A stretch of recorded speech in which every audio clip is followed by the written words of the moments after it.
그러므로 다시 말하면 내가 이방인의 스승으로서 말하노니, 내가 여러분의 스승으로서 말하노니, 그런 뜻입니다. 스승의 권위에 빗대서 이제 말을 하고 있는 거예요. 이 당시 스승의 권위는 대단했습니다. 우리도 예전에 군사부 일체다 그랬잖아요. 임금과 스승과 아버지는 하나다.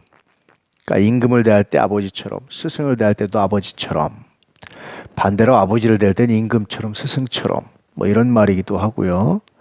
그러니까 임금과 아버지와 스승은 하나, 한 몸인 것처럼 그렇게 존중받아야 된다라는 이제 그런 가르침을 가지고 있었죠. 유대 사회 혹은 이쪽 지역 사회에서 동일하게 그런 생각을 가지고 있었어요. 스승은 굉장히 큰 권위와 권한을 가지고 있었고 마땅히 존경받아야 될 사람이고 스승으로 인정되면 그 말에 따르는 것이 당연했습니다. 자, 이런 시대에 이런 배경을 가지고 내가 이방인의 스승으로서, 이제 스승의 권위로서 이렇게 말하고 있습니다. 특별히 남자들에게 말하는데 분노와 다툼을 그치라라는 말이에요. 왜 남자들이 이렇게 분노와 다툼을 가지고 있었을까요? 왜 그랬을까요? 경쟁 사회죠. 예나 지금이나 남자들이 가정을 먹여 살리고 또 책임지고 하기 위해서 나름대로 사회적인 욕구 불만도 있고 여러 가지가 있는데 이제 그것을 그치시오. 오늘날 남자들이 모이면 가장 많이 하는 얘기 중에 하나가 정치 얘기입니다. 여자분들은 삶에 대한 이야기들을 주로 하시면 남자들은 정치에 대한 이야기를 주로 해요. 그러다 보면 서로 패가 나눠지고 서로 다투고 서로 싸우고 말다툼하는 경우도 굉장히 많아요.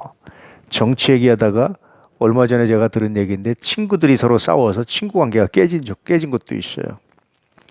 그러니까 정치가 남자들한테 그만큼 예민해요. 그러다 보니까 그런 얘기 나오면 서로 다투고 서로 싸우고 그러기도 하죠. 또 진보 보수 뭐 이렇게 나눠지기도 하고 지역별로 나눠지기도 하고 막 그래요. 그런데 그런 거 이제 그치시오.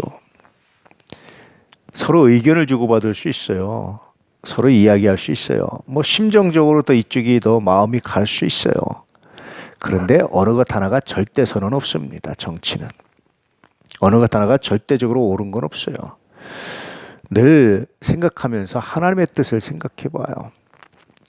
이 나라를 지키는 것은 하나님이시다. 이 나라를 안전하게 하시는 분은 하나님이시다. 저는 늘 생각합니다. 하나님이 이 나라에게 가장 선하고 아름다운 선물을 주셨고 지도자를 세우시는 분도 하나님이시다. 저는 그렇게 확신합니다. 그래서 하나님을 믿습니다. 저는. 그러다 보면 의견은 얘기할 수 있고 어떤 사안에서 심정적으로 이쪽이 더 마음에 갈 수 있고 안 갈 수도 있어요. 그런데 그것이 그렇게 절대적일까 중요하지 않습니다. 내가 믿는 것은 하나님이기 때문에 심정적으로 마음이 더 갈 수는 있지만 그러나 기도는 공평합니다. 그러나 늘 이렇게 공평하게 하려고 마음 먹고 마음 중심을 잡으려고 노력을 하죠. 왜냐하면 이런 것들 때문에 다투고 이런 것들 때문에 분노하는 것은 뭐가 막힙니까? 복음이 막혀요. 이런 것들 때문에 다투고 분노하는 것은 하나님의 영광을 가릴 수 있어요. 하나님의 뜻이 아닙니다. 하나님 우리가 모든 사람에게 구원을 베푸길 원해요. 그래서 바울은 헬라인에게는 헬라인에게처럼 유대인에게는 유대인에게처럼 지혜가 있는 사람에게는 또 그렇게 맞게 지혜가 없는 사람에게는 또 그렇게 맞게 할례자에게 할례자 무할례자에게는 무할례자처럼 그게 뭐 그렇게 중요하냐는 거예요. 내가 가장 중요하게 여기는 것은 복음 전하는 거다. 복음이라는 목적 때문에 그 목적이 이끄는 삶이기 때문에 나머지는 그렇게 중요하지 않습니다. 이제 이 말씀을 다시 하고 있는 거예요. 남자들은 각처에서 분노와 다툼 이것을 그치시오. 이것 없이 한 가지를 해야 되는데 이거 하지 말고 거룩한 손을 들어서 기도하시오. 손을 들고 기도하시오. 분노할 일 앞에서 기도하시오. 다툴 일 앞에서 기도하시오. 속상한 일 앞에서 기도하시오. 화난 일 앞에서 기도하시오. 이것이 할 일입니다. 정말 이 말씀이 아멘, 아멘, 아멘입니다. 정치 문제 때문에 많이 나눠져요. 요즘 또 세대 간의 갈등이 많습니다. 70대 어르신들이 다 이렇게 카톡을 보내세요. 걱정되시니까 현 정부를 비판하시면서